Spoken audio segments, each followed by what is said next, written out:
Whoosh! What was that? That was the sound of another week flying by, Dee. Yeah, same here. It's hard to believe we are near the middle of May already. Yes, and it's time to record another episode. I'll get us started. Welcome to the Garden Angelus, where we talk about flowers, veggies, and all the best dirt. I'm Carol Michael from Indianapolis, Indiana, where I have a suburban garden measured in square feet. It's about a third of an acre. And I am Dee Nash, not Dean Ash, as the algorithm on Instagram always wants to say. And I am from Guthrie, Oklahoma, and I garden an acre and a half out of 7.5 acres out in the country. We call ourselves Garden Angelus because we are evangelists for gardening. We love gardening and we want others to love it too. Yes, we do. And we aren't afraid to spill the beans and tell all of our gardening secrets, the good, the bad, and even the ugly. But that's enough of who, what, when, where. Let's move on to this week's episode. Carol, tell me about your garden. What's been going on? Well, our weather wasn't as bad as yours, but we got a gully washer, like an inch and a half of rain Tuesday evening and tonight. Yep. Right after I had put seedlings out to harden, so they got a nice beating, but they're fine. Yep. I did some more weeding. I've switched out my front containers to summer annuals, which is early for me. The violas that got displaced have been bedded out in an effort to get them to wildly reseed everywhere. I have mowed. And then on Wednesday, I went shopping for plants. And actually, I started last Saturday. I was at the Johnson County Garden Fair. Bought some plants there. I know. I was texting you. Huh? I was texting you. Yes, it was. And you were texting back. Yes. And then Wednesday, I went to a bunch of places on the south side just to see who had what. Ended up with a variegated lavender and a couple of other plants. But oh my, I still like my little greenhouse the best. Really? Oh, yeah. I was shocked. I have not gone to Lowe's to look for plants. And I was shocked by how many clearance racks of dead plants they have for sale. Yeah, I saw the same thing here, which kind of disappointed me. But so the big news is big strawberry harvest yesterday, 3.5 pounds out of my little patch. Wow, that's a lot of strawberries. It is. Lots of lettuce. FedEx dropped off a box from Burpee. I've got a couple new tomatoes, 4 more peppers, a squash, and a basil to trial for them. And one of them is called Unicorn Red F1. It's described as a very sweet cherry tomato. And I thought, oh, Dee would like this one. Yeah, I would, but I'm more excited about the basil. Yes, there's a basil and it's called Everleaf Lemon. So yum. You know, I love Everleaf basils. I'm growing 2 of them this year, Emerald Towers and then the Thai, but I didn't know there was a lemon. I'm growing Everleaf Emerald Green Towers. I'm growing that one. I can never remember the name of that. I'm now growing that lemon one. And then I'm looking around to see if my seed list is handy here. It is not.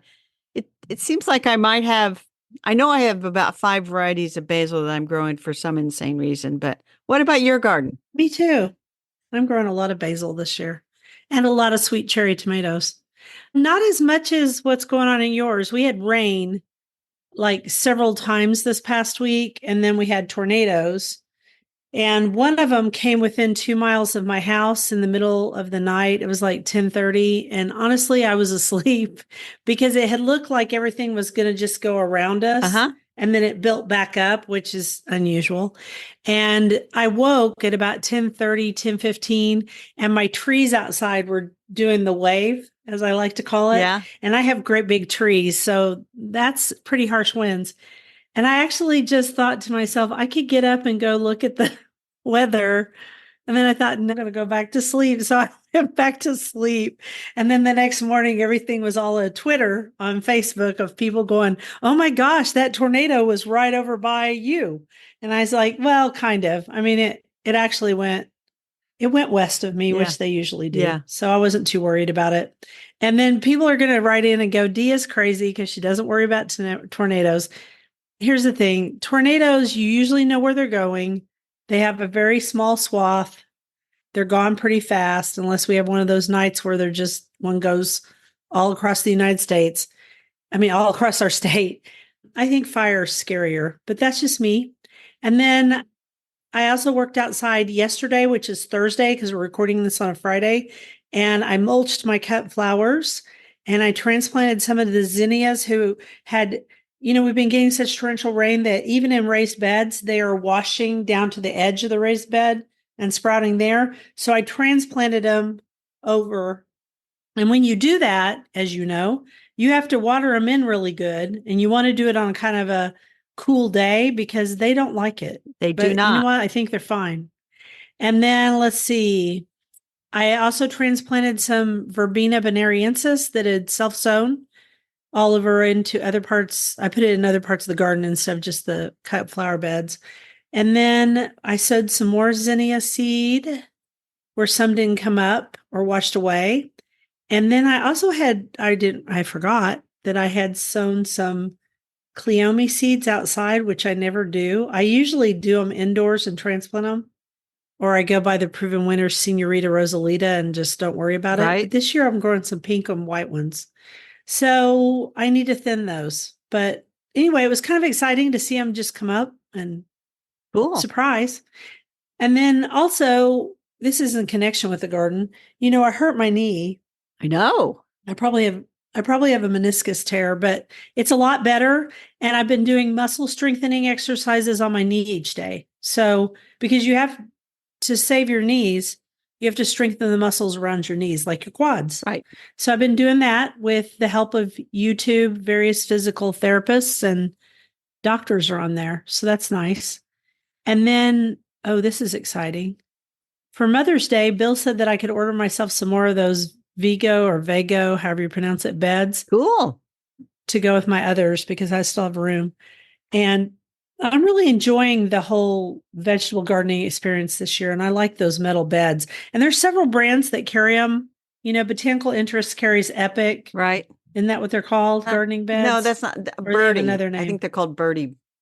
Okay, Birdie. There's several of these out there now. It's not, I just happen to have this brand. And then that's it. So I was going to say, kind of busy. Yeah, you have been busy. I want to say back on the verbena, some of the verbena vanity that we grew last year from seed, some of that has come back. I don't know if it's, I think from seed. So that is wonderful. And then that verbena Bampton that you were all crazed about. Yeah. I took the winter sown seedlings and I've got those all just planted together in a big pot because I didn't know what else to do. And I thought you need some room to grow. And I feel like they're already growing more now that I put them in a big pot. Yeah, I have one. That's something we could talk about very quickly is that, when you put stuff inside or you sow it, you winter sow it or whatever, it grows to a certain amount and then it just seems to sit there with some plants.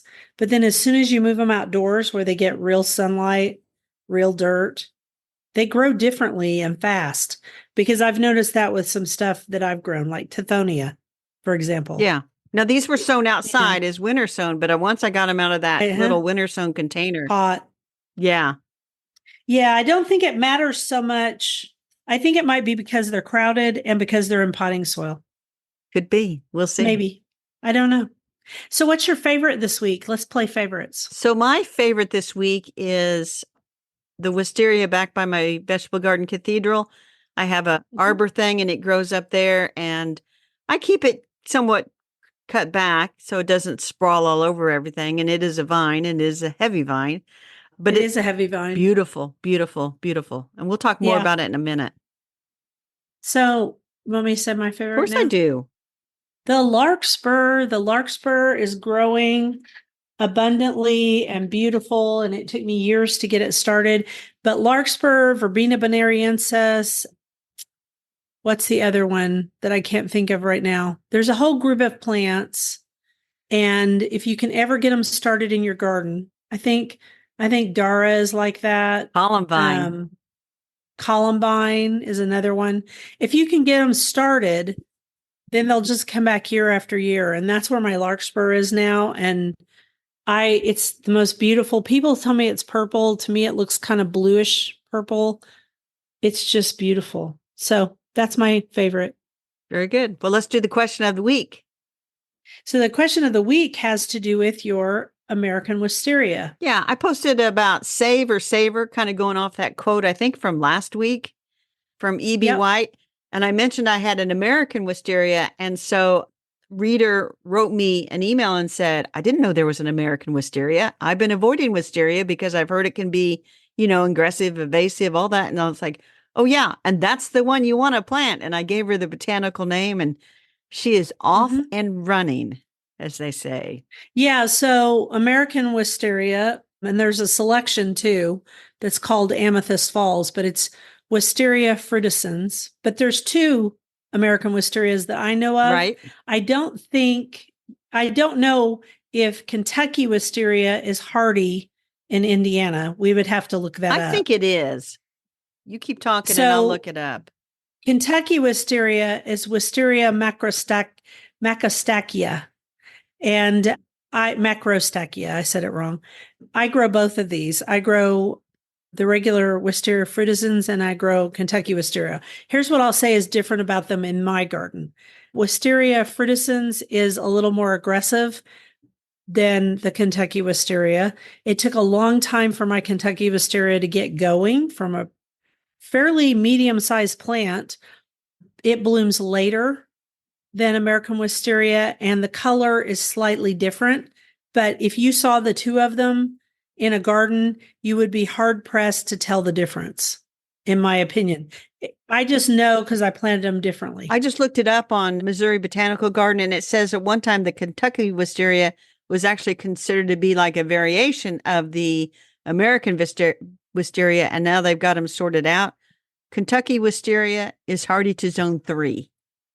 Okay, so it's hardy enough to go in your garden too. I think it's just as beautiful and it looks very similar and it's a little less aggressive and it blooms a little bit later. One great thing about American wisteria, well, there's several great things, but one of the best things is it blooms a little bit later than Asian wisterias. And by doing that, it blooms after the leaves come out. And so it doesn't get frozen as often as, we can go whole years in Oklahoma, and I'm sure in Indiana too, where people who have Asian wisterias never see a bloom because they get frozen and the buds get frozen, and that's that. The other thing is, I feel like I'm taking over your topic because you brought it up. Let's just talk about how dreadfully aggressive, invasive Chinese wisteria is. Yeah, and we'll link to the map of invasive. It's particularly invasive in the South. And I will say Yes. this, if you want a wisteria, it is a big woody vine. Find a place for it in your garden, get American or Kentucky. And then Right. over on Instagram, and I don't know if I can find it, but people can look. Apparently the Chinese wisteria was planted in an area of London like 70 years ago. And so they're showing pictures all over London of the Chinese wisteria in bloom. And they would not have as much trouble They're with beautiful. a late freeze like we would, but I do love the American one because like you said, it's blooming with the leaves on and it's really nice. And some people don't like that, but I think it's particularly beautiful. Bumblebees are very attracted to it. They will not hurt you if you walk under an arbor and they're busy doing their thing. I walk under mine all the time. And I do want to give a shout out for Japanese wisteria, which is Wisteria floribunda. And it's called floribunda because it has very long panicles of flowers. It looks a little different from Chinese wisteria. I think it's much more beautiful. It is also extremely aggressive. Even if you mow it down, it comes back year after year after year. So those are some great information about wisterias. Yeah, and I'll hopefully get a good picture of mine and put it on our newsletter. And now Would you like to do the quote? I would like to do the quote. It was her habit to build up laughter out of inadequate materials. John Steinbeck. I have no idea what that means. Oh, I do. It comes from The Grapes of Wrath, and he's talking about Ma. He's talking about the main female character, and basically they had nothing, but she was able to build up laughter. She laughs a lot in the book in spite of their circumstances. Well, that is good. And I love that book because that's about the migration of an Oklahoma family to California, which a bunch of them did during the Great Depression. Yeah. It's a hard book, like many of John Steinbeck's books are, but also beautiful in many ways. So our flower this week is not the wisteria. It's actually Beebalm, which is Monarda. It's also known as bergamot and Oswego tea. And so you'll hear about it all the time. I mean, it's very popular. It is. You'll find it in herb books. You'll find it in books about perennials. You'll find it in books about native plants because most of the Monarda, as they say, is endemic to North America. And I found this out, Dee, by looking at the UK National Collection of Monarda. And that's where it read that most of the Monarda is native to North America. So that's why you'll find it in the native plant books.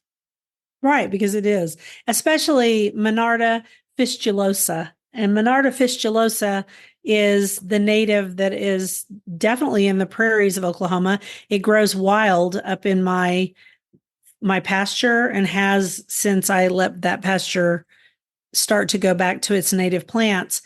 There is also a version of it. So there's one that I bought, oddly enough, from High Country Gardens that was sourced from the Wichita Mountains of Oklahoma. And so it is a particular variety that was sourced from there. It does look a little bit different than my other Monarda that I put up in the, so I went and put it up in the pasture. I bought a plant of it, put it in my cutting garden because it got here at a weird time and I just stuck it in there. And of course it started to spread like crazy because, it loved that wonderful dirt. This year I picked up huge amounts of it and it's very shallow rooted. Right. And I moved it up there and then watered it in real good and left it and it's doing just fine. I think bee balm is very beautiful and there are different types too. That's the native, but we're going to talk about varieties now, right? Yeah, there's a lot of varieties out there. And the old variety that has sort of, it's more red than pink, I think, is Jacob Klein. Yep. And it gets tall, 2 to 3 feet. I'm kind of going from memory. It gets very tall. Yeah, I'd say 3 feet easy in my garden. But they've come out with a lot of new varieties, and we were too lazy to go look up those varieties to list them. There's too many. Let's say that. There's too many. I mean, Proven Winners has several. Right. And they sent us some to trial, and they took off, and I kept some of them I didn't keep. And I have one that grows in my kitchen garden out here, and it's quite aggressive, but it's not hard to keep. I mean, you can pull them out real easy. Right. And so I have I'll call it a dwarf one because it only gets to about a foot tall and really pretty flower. And the thing I joke about them is that it's never going to have a neat look because that flower is a mess. No, yeah. And they're really beloved by pollinators, especially bees. And they come out at just the right time for bees. And I will say they look really good in a bright, sunny garden. Don't try to grow Monardas in a shade or part shade garden because they'll get mildew. And mildew is gross. And they want to be out in the sun with your Phlox paniculata. That's where they want to be. That is indeed where they want to be. And I'm thinking about the smaller variety for my sister's condo garden where, she likes things to be nice and neat and symmetrical and stuff. And I think the one I have has done nothing but stay in the same clump for, I'm going to say about 3 years. So I think it's pretty well behaved. That's good. Mine are all pretty aggressive spreaders, and I just pull them up where I don't want them. And there was something else I was going to say. Yeah, Jacob Klein will spread on you. Oh, Jacob Klein will spread like crazy. And then I have a purple one that's pretty aggressive too.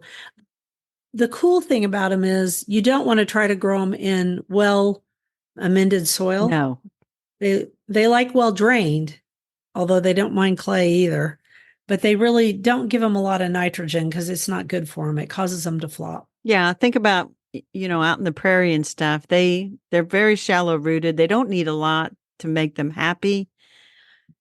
Up at the greenhouse, she has several varieties of bee balm, and it's all I can do not to go buy a bunch because that one is so well behaved. And I think I really do need some more.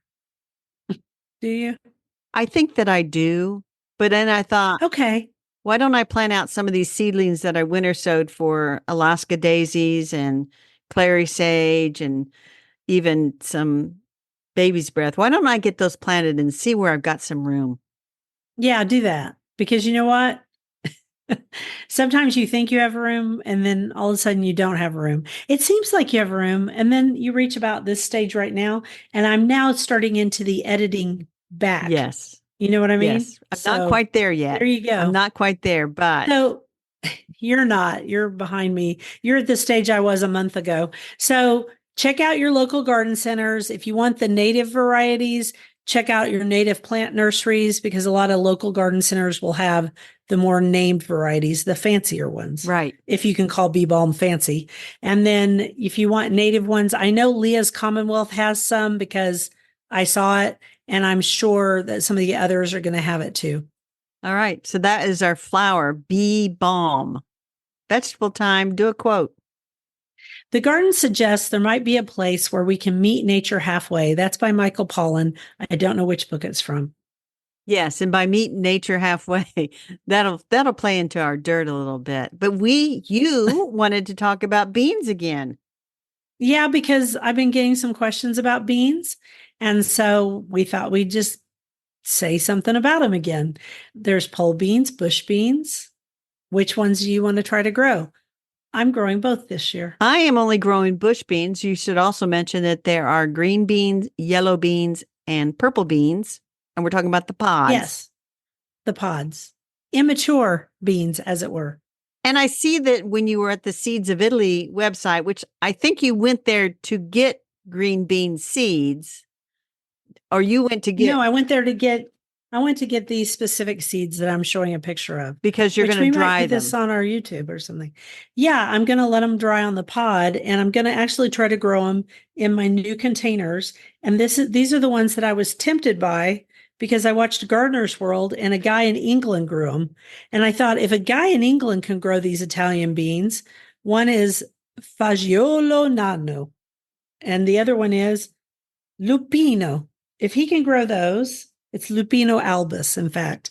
I'm going to give it a try too. I definitely And think that so you should. And so the dried it'll be beans fun. is just you leave the pod and you let it dry on the plant. And then green Yep. beans, like you said, are just the immature green beans. And you can go nuts with green beans without even getting into Yeah, like you all the can. heritage green beans. Yes. And we had a bad green bean year 2 years ago, and we swore off a few different kinds. And then are you still just going to grow provider this year? I have provider. I think I accidentally picked up some other green beans along the way because I was Me buying those too. 11-cent seed packets and stuff. But my advice to people is find a green bean that you like the taste of and that does well in your garden, and then keep planting that variety. Yeah. In addition, if you want to try other things too, great. But it's not unlike having your standby tomatoes that go with your other tomatoes. You know what I Right. mean? If you like Big Boy, which I don't, if you like Big Boy, you can just grow Big Boy every year, but also grow some fun stuff too. And this year, because I went over to Pine Tree Garden Seeds for something, I bought one called Derby that's a bush bean. I really do like to grow bush beans because they have a quick harvest. Right. They don't take up a ton of room. They're fast and you can, sow them every 2 weeks for a Yes. while. And then the other thing I would say is beans, green beans, make a good filler plant if you have an empty space in your vegetable garden, like you Yep. pulled out those squash because it got the nasty squash bugs on them. You can just plant a couple Yep. rows of green beans in there. They even if you're not going to harvest the beans because it may be too late in the season, but they fix nitrogen in the soil, so wherever they grow, they kind of help improve the soil fertility. Yes, they do because they fixate nitrogen and so they do that.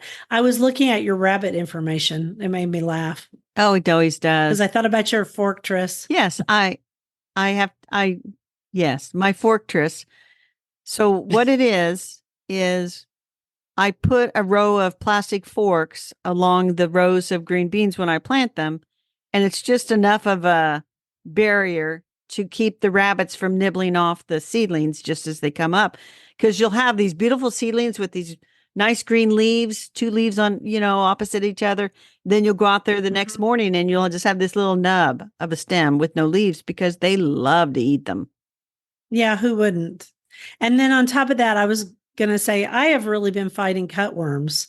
And I always put a nail, like a big nail next to my seedlings, or I put the tag or whatever until they get big enough that the cutworms can't make that circle so that they cut off the stem. I lost two, because I didn't do this. I lost two marigolds and I lost a tomato to cutworms. So, oh, and a pepper. And so that's also a good reason to hold back. Like if you've started seeds, hold back a few plants because you can run out there and plant another one real quick. And then they get big enough, and then the stupid things can't make a C. And then do you grow your beans in raised beds or down in the ground now? Well, all of my beds are technically the same. They're raised beds, but they're in the ground. I mean, So rabbits can get to them. oh yeah. Is the Oh problem. yeah. Mine are taller. The rabbits can't get to them, but the deer can. I have fewer problems with rabbits than I did when I first moved here because everything was a wide open field. So I think the rabbit population is sort of going down a little bit. We got some wild cats running around out there. They probably take care of a few little bunnies, but so I still have some rabbits, and so I still have to, I see their little piles out in the yard, so I know they're there. So the fortress, it's just kind of fun, and I've written about that, and people encounter it. I don't say that it works for everybody. It's just one of those things that I like to do. So it seemed to help. Okay, so we should talk about Mexican bean beetles real quick. yes, we should. What does Mexican bean beetle damage look like? They eat on the foliage, and then you'll have little bite marks on the beans themselves. When you go out and you see these that's the Mexican bean beetles. So I did pull out the Vegetable Garden Pest Handbook by Susan Mulvihill, who is a friend of ours, and we got this book 2-3 years ago when it first came out. It's a good one. It's very good, and so she has some good advice, different strategies, and one of them is you want to not let the dead green bean plants overwinter in the soil because that's where the what am I trying to say? The Mexican bean beetles. That's where the larva, the larva. They overwinter. So pull that stuff out. Yeah. And then if you see the egg, look undersides the leaves, you can see the eggs and the little nymph things. They're actually a type of ladybug. So I didn't know that. Yeah. They're just, of course they are. They look like a ladybug. It's just a beetle. Just a beetle. It's just a beetle. Also, we have a little bit of trouble with flea beetles on green bean leaves as the beans age. Like if you've had them in there for a little bit and you've picked a couple of times, the leaves will start to have that look that they get.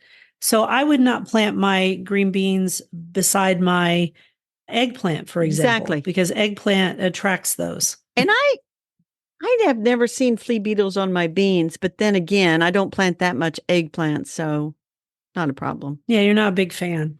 And it's funny how there are certain pests that I have more trouble with and some that you have trouble with. I hardly ever see Mexican bean beetles. I see them less than I used to. Of course, rotating the beans to different parts of the garden every year is helpful.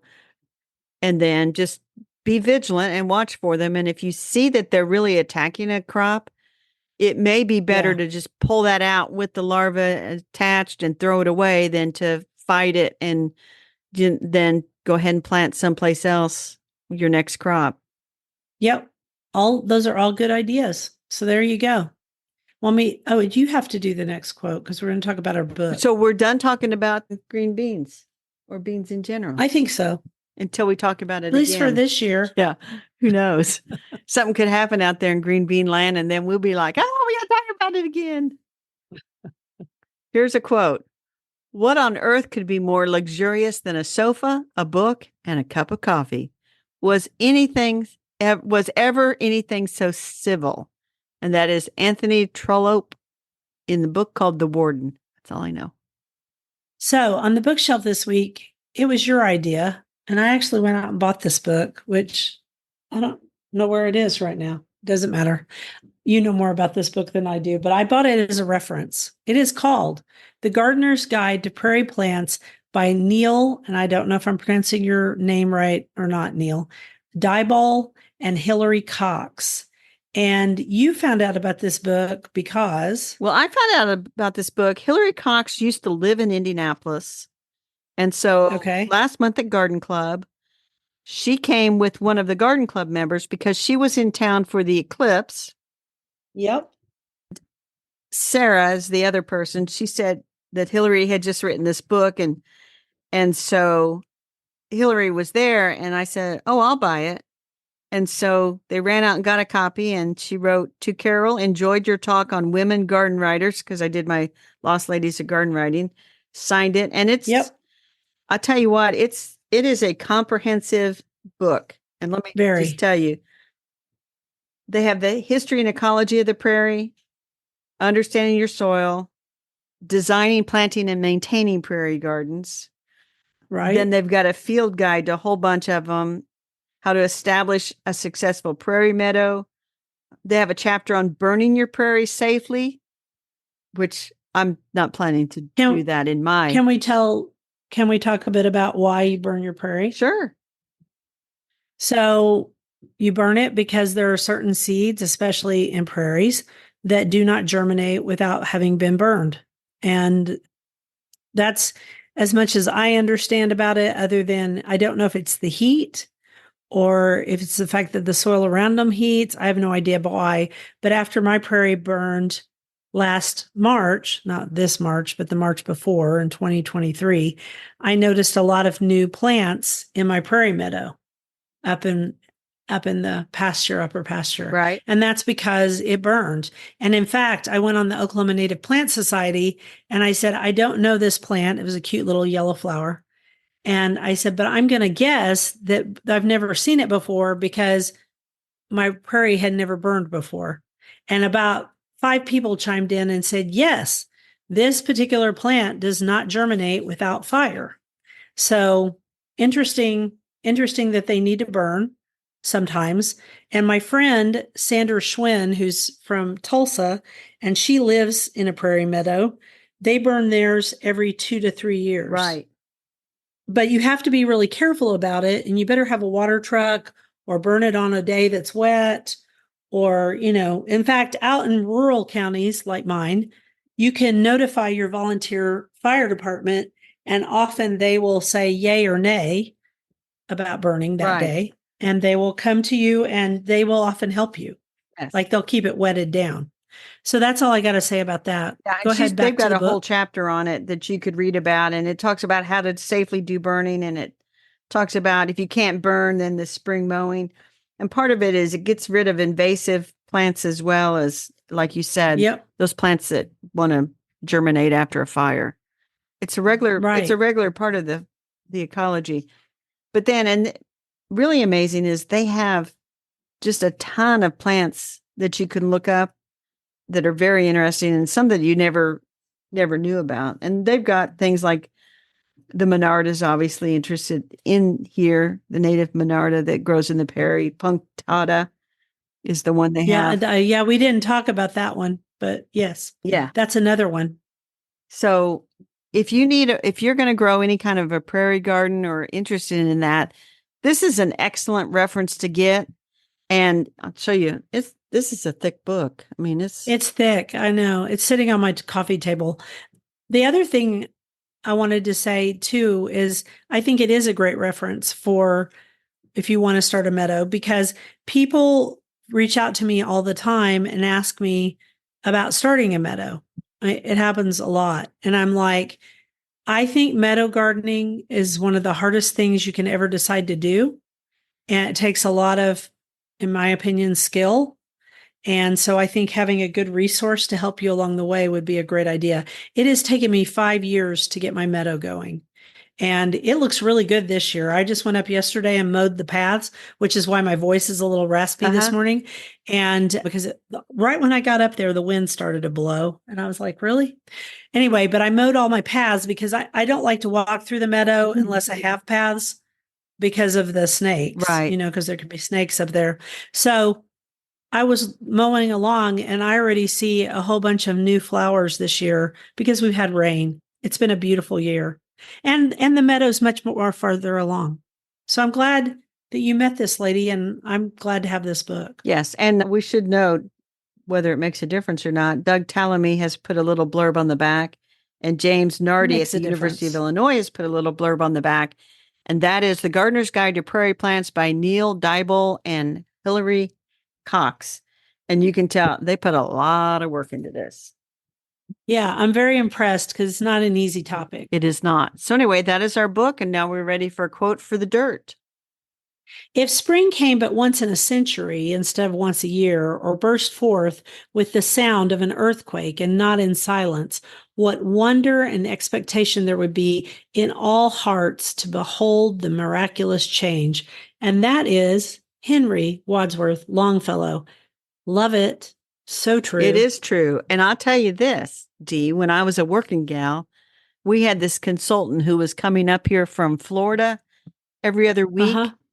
And, he in Florida, everything's always green and growing and everything. But so he was coming up Mm-hmm. through February and March, and he came back one, I think it was late April or whatever. And he says, "What has happened here?" He couldn't believe the change with all the trees are all leafed out and flowers are blooming everywhere. And he was used to that gray landscape of wintertime. And he's like, I think he was a native Floridian. I'm like, yeah, this is spring. That's why Yeah, they spring call is it amazing. spring. Anyway, Spring's amazing. I have been standing out in my garden and watching the butterflies, which the butterflies are losing their minds and they're mating everywhere. And I just watch them and I think, oh my gosh, spring. Because you don't think about the butterflies. Everybody talks about the birds and the bees. The yes. butterflies are busy too. Yeah. So, dirt. Our dirt this week is a TED Talk. And I get, how do we find this? I think I found this, but Rebecca McCacken, who we've talked about because she used to work for the Brooklyn Bridge Botanic Park. Garden? No, the No, Brooklyn yeah, Bridge Brooklyn Park. Bridge. And That's right, Brooklyn Bridge Park. we have talked about that because we read an interview that she did or a podcast episode with Margaret Roach about how when they let things go a little bit wild, they're in the heart of New York City. They were amazed by all the wildlife that kind of came back to the garden, butterflies and Yeah. birds and everything. And so she doesn't, I think she has left there, but she wrote a TED talk called Let Your Garden Grow Wild. And the subheading is Many gardeners work hard to maintain clean, tidy environments, which is the exact opposite of what wildlife wants, says a ecological horticulturalist Rebecca McCacken. She shows the beauty of letting your garden run wild, surveying the success she's had increasing biodiversity even in the middle of New York City, and offers tips for cultivating a garden that can be home to birds, bees, butterflies, and more. It's very good talk, and So I loved it. two th- two thoughts about this. Way back when I was in college, I bought this book, and I've talked about it before, and it was called Theme Gardens, and it was by Barbara I Damrush. have It it. was before she wrote the Garden Primer. I have it too, and I still have it. And I read that book, I can't tell you how many times, because I think I was really hungry for gardening because I was stuck in a tower at the University of Oklahoma and working all the time on my degree. And I think that's honestly why I took botany. So I have to blame Barbara Damrush's Theme Gardens for getting me into this whole thing. And then I also blame our friend Sharon Lovejoy because her column got me every month. And it made me, wasn't it in Country Living? I think it Possibly. was in Country Living. Anyway, I can't remember if it was Country Gardens or Country Living at the time, but that column, along with that book, taught me a lot. And Barbara talked about, and I've never met Barbara, but I wish I could. I'd tell her thank you because I remember reading in there about the butterfly garden. And the first thing she said was, butterflies like it messy. And so so my second thought is a lady reached out to me on Instagram privately and was asking me about hydrangeas because I get a lot of questions about hydrangeas because I replaced a lot of my roses with hydrangeas and I use ones that are not sterile. And she had very specific questions about hydrangeas like, is it a cream white bloom or a white bloom? And I was like, Lord of mercy, I have no idea. I don't think about things that way. And so finally I said, you should follow Emily at 11 Gables. She has a white garden and she would know the answer to that question, right? And she was talking about very neat, tidy. She likes topiary. She likes boxwoods. I do have some boxwoods, but not very many, and just different things like that, right? And I thought, oh, I'm really more the Barbara Damrush, Sharon Lovejoy, Carol Michael kind of gardener. Messy. Yeah, there's a lady in the neighborhood around the corner, and she has these tight little boxwoods all, and I don't know when I mean, they've been there for 20 years, but they're still just a foot tall and nice, right, round balls and everything. She gets out there with nail Everything clippers is and does them at just night. not wild at all. Perfect. Yes, and I laugh because in their front yard is a Bradford pear. And I was walking one day Oh, and the pear tree was, perfectly shaped as far as, not a branch out of place, but way at the top, way beyond what they could reach was one branch going way out. And I thought that probably drives her nuts. And then I came back probably. around this spring and they had a tree person come and trim it way back because I could see the split forming on that trunk. And I thought one big wind and that's hitting your house.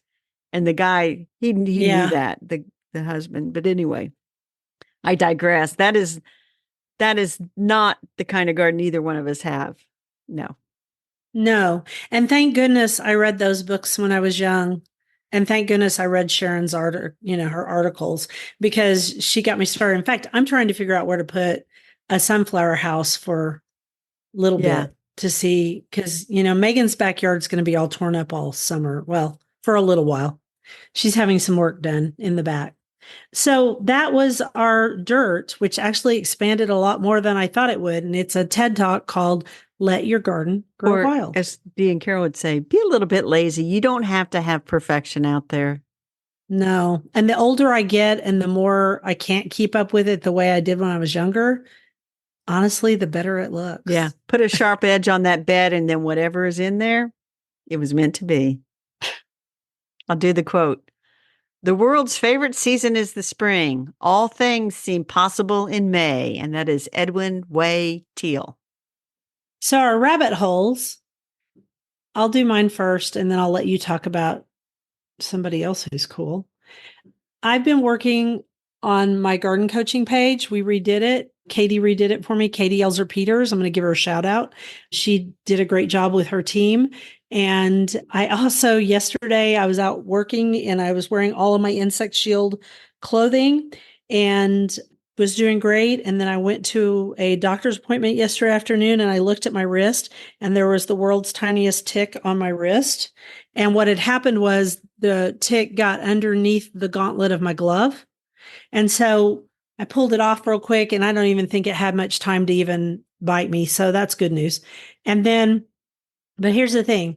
I decided that I needed a better solution for around my wrists because the rest of me is pretty protected.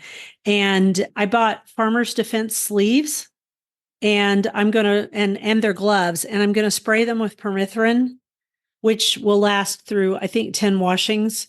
And I'm actually buying Sawyer's version, which I'll link to when I do the deal. That you have to let it dry for 24 hours. And then I'm going to use those. The reason I think it got on me, I wasn't anywhere in the shade, but I was working with mulch that had been at the edge of it'd only been there a little bit, but doesn't take long for a tick to crawl into it. So it got right under my glove and I wasn't wearing tight gloves. I was wearing, just gardening gloves with a little bit of a gauntlet. So just something. So I did that. And then I did a lot of research for my latest blog post. And that's which is the Gardening with Alpha Gal, which I think is very good. And we put it in last week's show notes, but you might want to link to that again in this week's show notes. It's very useful. And thank you. And I also might want to update it, Carol, to add the Farmer's Defense gloves and also the Farmer's Defense sleeves. The sleeves were actually designed for gardeners so that you don't get stabbed by, say, rose thorns, and it also protects you from the I have sun. a pair. And those are important I have things a pair too. that I wear when I'm doing a lot of trimming and stuff because it does protect your arms, but you don't get really hot. And a friend of mine from Garden Clubs was a big bike rider, and she wore them on these long cross country bike rides and stuff because she said you don't get hot for sun, but it keeps the sun. Yeah, off. and they don't make you hot, and they also have really good gloves too. And they were running a Mother's Day special. We are an affiliate of theirs, right? I am. You are, and so anyway, that's the link I used. I used your link. All right, that's it for me. What about you? So naturally, I'm down here in a rabbit hole of women writers. I don't know why, but Rachel Field, who wrote that thing we quoted last year that says, "Who bends a knee where violets grow, 100 secret things shall know." Yeah, she also wrote A Charm for Spring Flowers, Well, apparently. that line is in the poem, A Charm for Spring Ah, Flowers. It's part of a longer poem. And so she wrote prolifically. And I actually ran into a website of the person who wrote a biography of Rachel Field's life, came out in 2022. And because she lives in the house that Rachel Field owned in Maine, it was like a summer home. And mm-hmm. so I think that is going to arrive today. So I can read more about her. But the thing was, Rachel Field, for whatever reason, couldn't read until she was like 10 years old, but she could write at a much younger age. Huh. I don't quite understand it, but That doesn't make any sense, but okay. she had moved to California and then she died fairly young, like 47. They said she caught pneumonia after a operation and died from that. But Oh, anyway, I am slowly making my way through Hitty, the first 100 years, the story that she wrote about a doll. And I anyway, remember that book, by the way. I gave it to Megan when she was a little girl. I'd yeah. forgotten. But I kept thinking that sounds really familiar. And then I realized, oh, yeah, I bought it for Megan. So in that poem, are you going to read the first stanza at least? Well, that's the whole poem, I Oh, think. do you want to read the whole poem? Because I looked up Marsh Marigold because I wanted to know what it was. Who sees the first March marigold shall count more wealth than hands can hold. Who bends a knee where violets grow, 100 secret things shall know. Who finds Hepaticas dim blue shall have his dearest wish come true. Who spies on lady slippers fair shall keep a heart as light as air. But whosoever touches not one petal sets no root in pot. He shall be blessed of earth and sky, till under them he too shall lie. In other words, it's great to see all these things, but don't dig them up out of the woods and pot them up and try to take them home. Right. And on top of that, I think it also shows that at one time we had a lot of wildflowers that grew everywhere, right? Yeah. Oh And they yeah. grew in our lawns too, which I have quite a few. I have evening primrose in my lawn and I have Dutch clover, which of course isn't native, but I still love it. I have marsh marigolds, I think. Violets. I have tons of violets now. And so I've moved toward that over the years, like even more so. And our lawn guy who helps Bill with the lawn, the other day he sprayed my son's lawn, which I didn't say anything. I just kept my mouth shut. But then he told me he sprayed Brennan's lawn when we were together working on Father's garden. And I said, yeah, I heard. And I go, don't you come spray my lawn. And he goes, no, no, Dee, I know. He said, you like the natural look. And I thought Yeah. that was really sweet the way he said that. And I said, that's right. I want the natural look. I said, I know it's messy, but it's important to me. And he goes, I know, I know. I So know. But anyway, yeah, and if you would get to go into the woods in the spring, you wouldn't find invasive Asian honeysuckle everywhere. You'd find all kinds of interesting wildflowers. it's So I'm amazing how this has a theme, it this episode, isn't it? It just kind of wow. worked itself out. Go wild. Go wild. I like it. I'm also revisiting the next Lost Lady of Garden Writing, which I wrote extensively about her probably 10 years ago. And the hint is she is from Michigan, but I'll put that out. That'll come out on Wednesday. Cool. And that So, is garden it. commissions. No, it's not it. We got one more thing. Well, I was Garden going to say commission. that's it for rabbit holes. That is quite the rabbit hole. So, what are you going to do? So it's Mother's Day this weekend. So if you were looking over your shoulder, gardeners in Indiana, wondering if we were really frost free, I think that we are. It is go ahead and time to plant. We've had some nice warm days, although today is chilly, but it's going to warm up. So my tomatoes and peppers are going to go out to their forever homes out in the vegetable garden. I may sow seeds for beans and squash, depending on how time gets away from me or not. I have lots of weeding to do, mowing. Monday, the garden club, we're going up north and going to a great greenhouse to shop. And so I'll probably I don't know if I'll buy any plants or anything though, because Oh, I'm, come now. You so know anyway. darn well you're going to buy some plants. Anyway, that is the week to come. How about you, Dee? So I want to give a shout out to the Tulsa Audubon Society. They are having their big tour, and it is May. I think it's, well, my calendar is still stuck on April. You look. It is May 18th and 19th in Tulsa. There'll be 5 gardens, and even better, there will be a bunch of native plant suppliers there. I call them suppliers because they're like dealers. Right. And I'm going. I've decided I'm going. Bill and I are going to take a little road trip before our big road trip, which is 2 weeks after that. And then I'm also going to be doing a lot of weeding in my garden this next week. And I did a reel of encouragement. I called it a pep talk for all of us who are out there weeding and trying to tackle the weeds. And then I need to put together the containers for Father Novak's garden because I got him 2 containers that self-water. And that's to keep it because he's not at his condo except for like once a week. Right. And I'm going to plant some roses. And then that's it. As you wrote, same-o, same-o. Well, I'll wrap this thing up then. Thank you for listening to The Garden Angelist. I hope you've hit that subscribe button so you don't miss a single episode. We publish every week on Wednesdays at 12 a.m. Eastern Time. And if you listen to Apple Podcasts or one of the other podcast deals, we'd love a 5-star review. It helps us get noticed by others. Recently, we've had several, and we really appreciate them. Could you also share our podcast with your friends? Word of mouth is still the best way to get the word out there. And be sure and check out our show notes for links for more information about today's topics, plus links to our own websites. And subscribe to our free Substack newsletter, The Garden Angelist, at substack.com, which is also linked to in our show notes. If you do, you'll get a link to listen to the podcast a day early.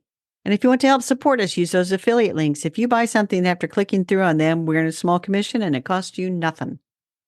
Or if you want, you can set up a monthly subscription through Buzzsprout, or you can make a one-time donation through PayPal. Thank you to everyone who has done so. It helps us pay for podcast hosting. It was lovely to chat with all of you over the Garden Gate. Bye until next week. Bye, everybody.